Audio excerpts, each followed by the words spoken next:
Hello everybody, thank you so much for having me here. It's an absolute pleasure. Let me get my watch because I have to stay on track and that's hard for me to do usually, so here we go. Okay, let's get straight to the point. I was born in 1965 in Tehran, Iran, and back then when I was growing up, life in Tehran was normal. Normal is not a good word, I guess, compared to Canadian standards. It was normal. When I looked out of the window, I saw, well, I didn't live on the 29th floor, but from the second floor when I looked out, you know, it kind of looked like downtown Toronto.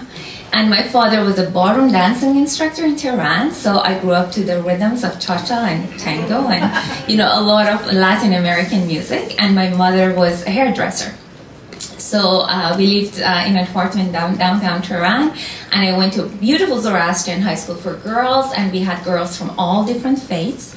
In school we had, well, the majority were of course Muslim, but then we had many Zoroastrians, and then we had maybe 3 or 4 Christians, and maybe 3 or 4 Jewish girls, and we had also a few Baha'i girls. And your religion was never an issue during my time. Some people might say differently where they were, but where I was, your religion was not an issue. The only time I realized I was different was at lunchtime. It was when my mother always packed me bologna sandwiches. And most of the girls, they brought really traditional Persian meals. And because I was the only one with a bologna or a ham sandwich, I always had a lineup in front of me. Because everybody wanted my lunch. And I would bargain. And I would get somebody's lunch, like, plus a scented razor, a pen. So it was quite a business, actually. I started quite young. So, yeah, that was life, and we owned a cottage by the Caspian Sea, and I don't know if you have been there, but it's not exactly a vacation spot these days, but it used to be back then. And when I was just becoming a teenager, I was 13 when the revolution happened. So when I turned 12, I was just becoming interested in boys, and we spent our summers by the Caspian. I wore little tiny bikinis. I had my favorite green one with white polka dots, and we would dance on the beach. It was very safe, by the way. So late at night, we would take, you know, this is the iPod, you know, now we have iPods. I have an iPod, but back then I see a few people from the iPod generation here. So, you know, back then, for your information, we had these big, huge boom boxes, and they weighed 30 pounds each, and we would put like 20 D batteries in them. Do you know how much that would weigh? No wonder I have back problems. So we would drag that to the beach, and from night till 5 a.m. we would be dancing to the tunes of the Bee Gees. And I watched The Little House on the Prairie every Thursday night, and the Donnie, yeah, I sometimes still do too. And the Donnie and Mary Osmond on Friday nights. And I was delighted when Donnie won Dancing with the Stars. I really cheered for him. And actually, I just saw a friend of mine whom I hadn't seen from Iran for 30 years. And she said to me, Marina, do you remember when Donnie Osmond got married, you came to school all dressed in black and you were crying? I was like, oh my God, what things do people remember? That's horrible. So people do remember, guys, be careful. And, you know, that was life. I was planning to become a medical doctor, and the road seemed to be clear. And then we got back to the cottage, from the cottage to Tehran in 1978, and there was a tank parked at my door. Now, imagine you go home today in Toronto, and there is a tank parked at your door, and it's not just for show. The gun is fully operational, and there are soldiers standing everywhere with their guns pointed at people, and they're suspicious of everybody. And you had never seen anything like it. So you're in shock. You're like, oh my God, what's going on? Now, I was told by older friends that, yeah, there's a revolution in progress in the country. Why is there a revolution? Why do we need a revolution? We're okay. And they said, no, you don't. No, you're too young. You don't understand. Now, they're 15, I'm 13. You know, no, you don't understand anything. The Shah is a dictator. Really, what is a dictator? A dictator is somebody who puts people in prison for no good reason, and if you speak against the Shah, you're going to end up in Evin prison north of the city, and you're going to be tortured and even executed. Really? Oh my goodness, this was news to me. You know, it's amazing when you live in a closed society, you don't know that you live in a closed society. And that was the point. So the revolution unfolded. Basically, from my window, I watched the revolution unfold. It was a drizzle at first, but then it turned into a flash flood. That's what revolutions do. Revolutions take societies apart, and they do it in a violent way. Usually, revolutions have very good intentions. You know, yeah, they always promise freedom and democracy and, you know, all of that beautiful stuff. And teenagers, young people usually fall for that. So they follow. But then it gets out of control. The revolution in Iran succeeded. The Shah left the country. Ayatollah Khomeini, who had been in exile for many years, returned, and now we had an Islamic Republic. Now, what was the difference? Well, we went back to school. The schools had been closed because of the violence on the streets.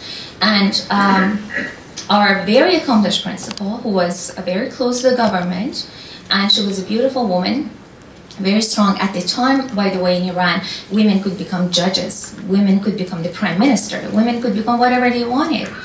And we went back to school and we heard that the principal had been executed. Why? She was a nice person. Well, because she had close ties to the government. That is the way it worked.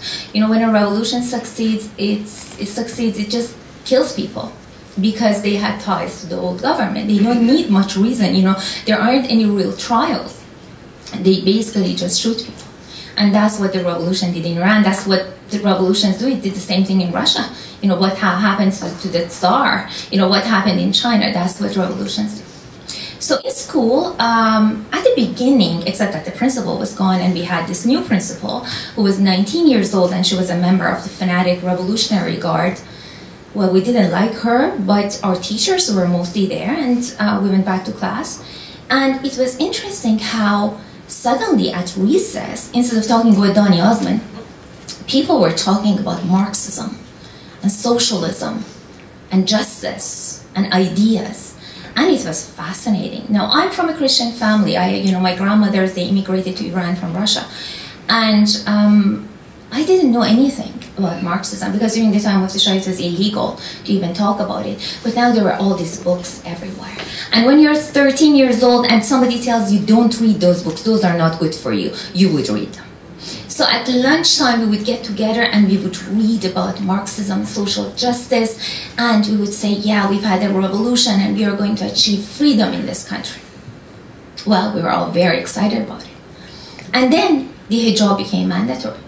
And we're all like, wait a second, this is not freedom, this is not democracy. So that was one of the first signs that we were actually losing what we had. I had grown up reading Jane Austen, and now Jane Austen books were becoming difficult to find. And all of those books about Marxism that for the 6 months after the revolution, they were everywhere, they were being banned. So we noticed newspapers were being shut down. You know, it's amazing how, I can't put enough emphasis on this, but in history, horror unfolds little by little. And this is why you miss it. Hitler was not Hitler. They won.